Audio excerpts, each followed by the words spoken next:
మడిసన్నాక కాసంత కళాపోసన ఉండాలి. హీరో అన్నాక back to back ప్రాజెక్ట్స్ని లైన్లో పెట్టాలి. సినిమాకి వేరియేషన్ చూపిస్తూనే పక్కా ప్లాన్తో రిలీజ్ డేట్ను సెట్ చేసుకోవాలి. ఇప్పుడు అలాంటి స్ట్రాటజీనే అప్లై చేస్తున్నాడు రౌడీ స్టార్.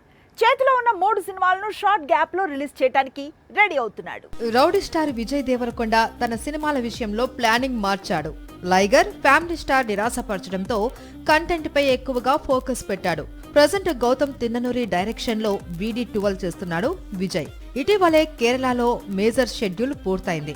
2025 మార్చి 28న సినిమా రిలీజ్ అని ప్రకటించడంతో పెండింగ్ వర్క్ ని డిసెంబర్ కల్లా పూర్తి చేయాలి అని టార్గెట్ పెట్టుకున్నాడు రౌడీ స్టార్. VD12 సెట్స్ పై ఉన్నప్పుడే మరో 2 ప్రాజెక్ట్స్ ని అనౌన్స్ చేశాడు విజయ్ దేవరకొండ. ఇందులో ఒకటి రాజావారు రాణిగారు ఫేమ్ రవికిరణ్ కోలా డైరెక్ట్ చేయనున్న రూరల్ యాక్షన్ డ్రామా కాగా, మరొకటి రాహుల్ సాంకృత్యాన్ దర్శకత్వంలో తెరకెక్కనున్న పీరియాడిక్ మూవీ.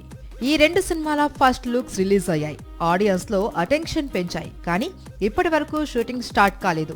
వీటిపై కూడా అదిరిపోయే న్యూస్ బయటకు వచ్చింది. VD12 కోసం డిసెంబర్ వరకు డేట్స్ కేటాయించాడు విజయ్ దేవరకొండ. జనవరి నుంచి VD14 ని స్టార్ట్ చేశాడట. ఇది 18వ శతాబ్దంలో జరిగిన కథ. 1954 నుంచి 1978 వరకు జీవించి ఉన్న ఓ చక్రవర్తి స్టోరీని చారిత్రక సంఘటనల ఆధారంగా చూపించబోతున్నాడు డైరెక్టర్. ఇందులో విజయ్ డ్యూయల్ రోల్లో కనిపిస్తారట. ఇప్పటికే లుక్ టెస్ట్ పూర్తయింది. సంక్రాంతి తర్వాత కంటిన్యూగా 3 నెలలు ఈ ప్రాజెక్టుపై వర్క్ చేసి ఆ తర్వాత రవికిరణ్ కోలా ప్రాజెక్టుకి షిఫ్ట్ అవుతాడట రౌడీ స్టార్. మొత్తానికి 2024లో ఒక్క సినిమాకే పరిమితమైన విజయ్ దేవరకొండ వచ్చే ఏడాది 2 సినిమాలు ఆడియన్స్ ముందుకు తెచ్చేలా పక్కా ప్లాన్ రెడీ చేశాడు.